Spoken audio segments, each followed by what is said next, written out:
First up is The Last Voyage of the Demeter, and you might be asking, why have I not heard anything about this film? And unfortunately, as it turns out, I think there's probably a pretty good reason for that. So it is based off of one chapter out of Bram Stoker's Dracula.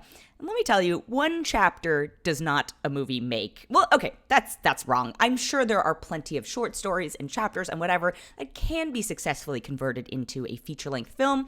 Unfortunately, I don't think this telling of it was particularly compelling, interesting, scary even. I thought going into this review, I was like, maybe if they'd rated it R and really gone for that hard scare, whatever it may be, they could have done a better movie, and they were constricted by trying to make it for a broader audience. And then I looked it up, and no, it's already rated R for bloody violence. So, no excuses there. There are many issues with this film. I think, one of my biggest questions is, who is it for? Because, like I said, it's scary, but it's not that scary.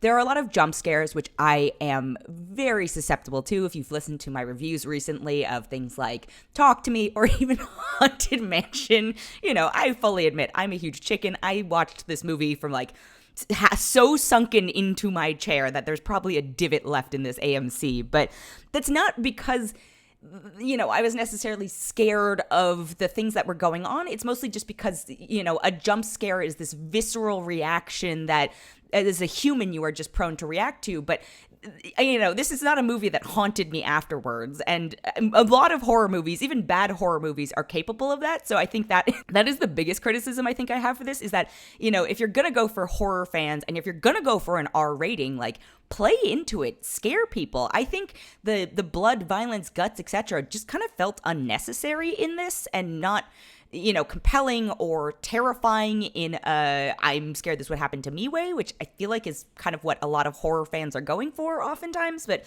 anyway, the cast is actually pretty impressive, and I think they're all doing their best in it. I just think the material and the story itself and the construction of it was not up to.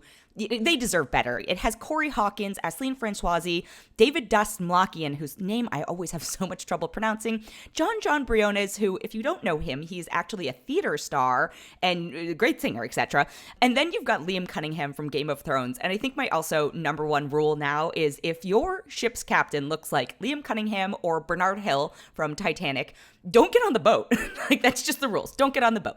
It's the story of Dracula being transported from Carpathia, or Romania, it sort of seems in this, to London, and he's stuck on the ship, and, close quarters, bad things are gonna happen. It's not really a spoiler. I'm assuming you know the story of Dracula at this point, or you're old enough to know the story, so I'm not gonna spoil specifics for you, but the thing I think they also really needed to follow in this movie is the lesson of Jaws, where sometimes the less you see of the monster / creature, etc., the more scary and better it is.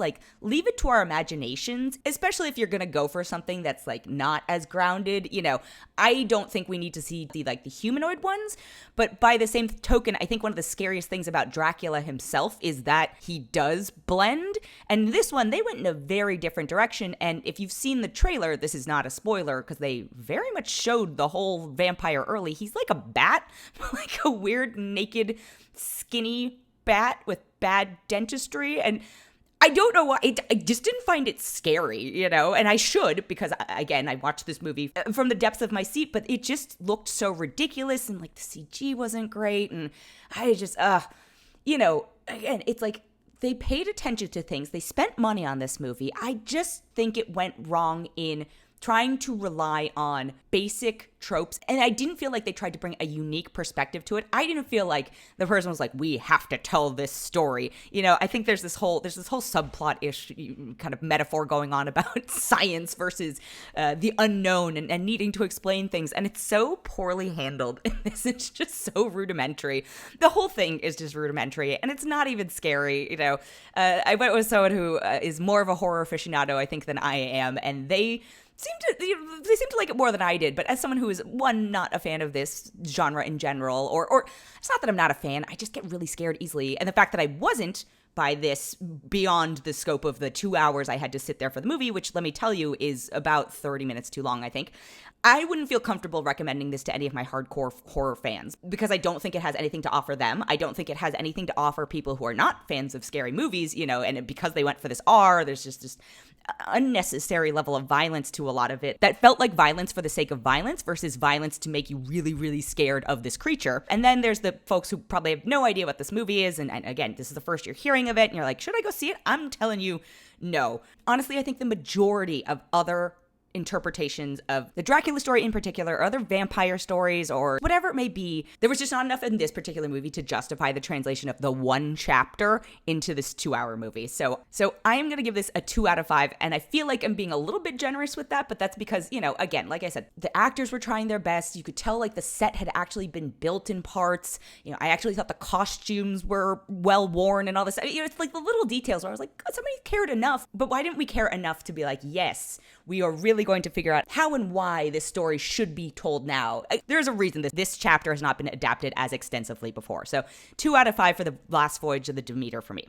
The next film I have is called The Meg 2, The Trench, and I'm playing a little bit of catch up with this one. And I fully admit I loved The Meg, the movie, the first one. I thought it was so campy and ridiculous. I love my Sci-Fi Channel original movies that star sharks. I'm terrified of real sharks in real life, let me tell you. But so when they're like, oh, we're making a sequel, I went, great, can't wait to see it. Woo, was I wrong on that one too? This is going to be a rough week, y'all. So Jason Statham is back as Jonas Taylor, who is in the first one effectively like an underwater rescue, deep sea dive, like in a boat, EMT guy who is the best deep sea diver in the world, etc. And they get attacked by a giant megalodon that bursts through this, geothermal layer that they disrupt because humans are monsters and can't leave well enough alone. And so somehow between that one and this one, they all seem to have forgotten that they never really established that Jason Statham effectively is playing like the same Jason Statham character he plays in every movie.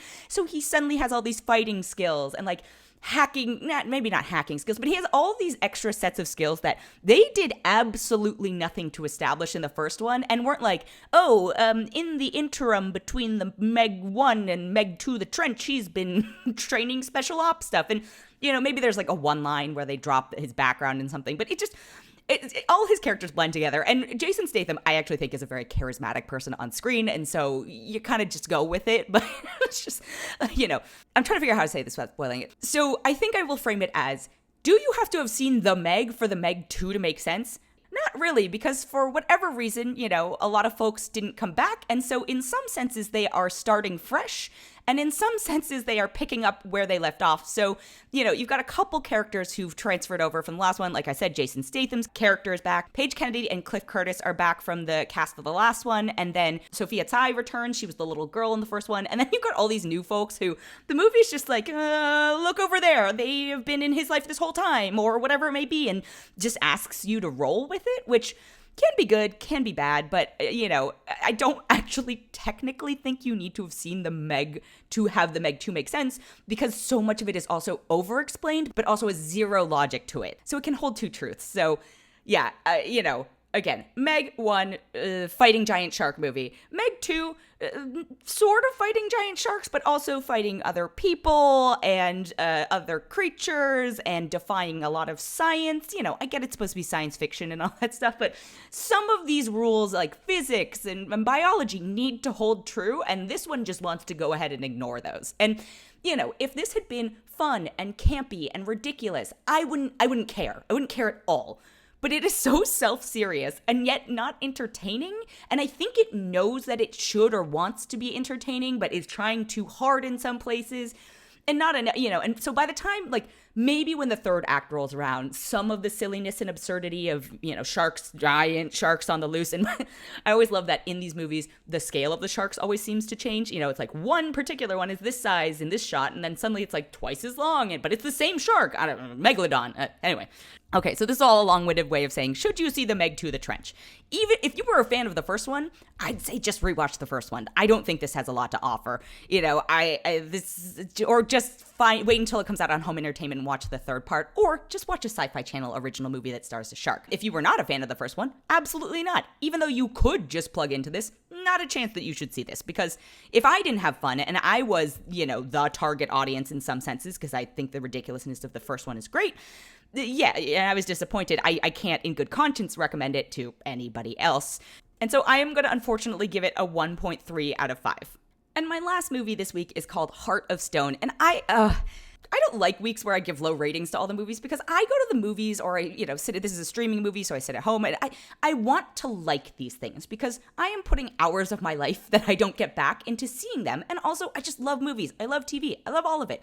So every time all these Netflix originals, especially the action one movies come out, I'm a little apprehensive. But the few things about this one that I was like, oh, maybe this one could be a good one, is stars Gal Gadot, who honestly I'm a big fan of, though she continues to chip away at that generosity with some of her film choices.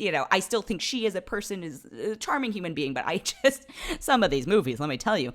And the other things that I was like, oh, I am interested in this are the writers of it are Allison Schroeder, who was a co-writer on Hidden Figures, and Greg Rucka is the screenwriter, and also it's a story by him, and he wrote the screenplay for The Old Guard, which is one of the Netflix movies that I thought was really good, actually. Like, it was a Charlize Theron action thriller that felt like a real movie, and I'm putting that in air quotes, and that's not to say this isn't a real movie, but so anyway, the premise behind this one is Gal Gadot is super spy genius, etc., because all of these movies, especially these Netflix action ones, or even some of the other Statham ones, are all the protagonists are always like invincible and have all the powers in the world. They're effectively like the Superman of the spy world. And the reason that like I don't love Superman as a character is because he's, or I guess Wonder Woman in some cases, there's nothing, you're never worried about them because they are so competent at everything, or they're a genius at everything. And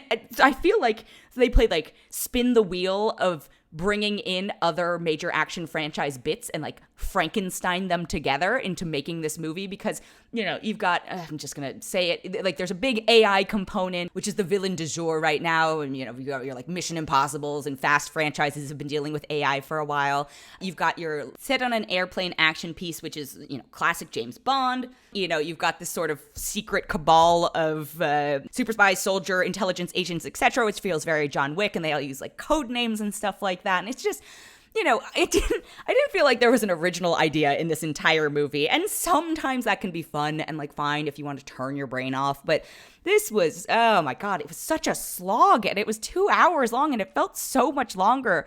In addition to Gal Gadot, you've also got Jamie Dornan, Alia Bhatt, Sophia Oquendo, Matthias Schweighöfer, Jing Lu-su, Paul Reddy, Archie Madquay, who is going to be in Gran Turismo. And just, I feel like everyone was also trying in this one, but there's just no way to salvage this. And also, I beg of action movies, please stop narrating the action. Again, going back to Jason Statham, his last 2 movies, I think, in particular, have been aggressively guilty of this, where, there's somebody in the earpiece who's telling you the things that are happening instead of like us seeing them happen, but then we have to see them happen. And it ruins any sense of suspense to these action sequences, and it completely undermines any momentum they have going in these films. So please, please, please, filmmakers, stop using that device. It's not working. So this is what I don't like giving movies these low of ratings, but I just, in good conscience, I don't want people to waste their time on them. And I feel bad because, lots of jobs get generated because of them. But, oh God, Heart of Stone, it's a 1 out of 5 for me.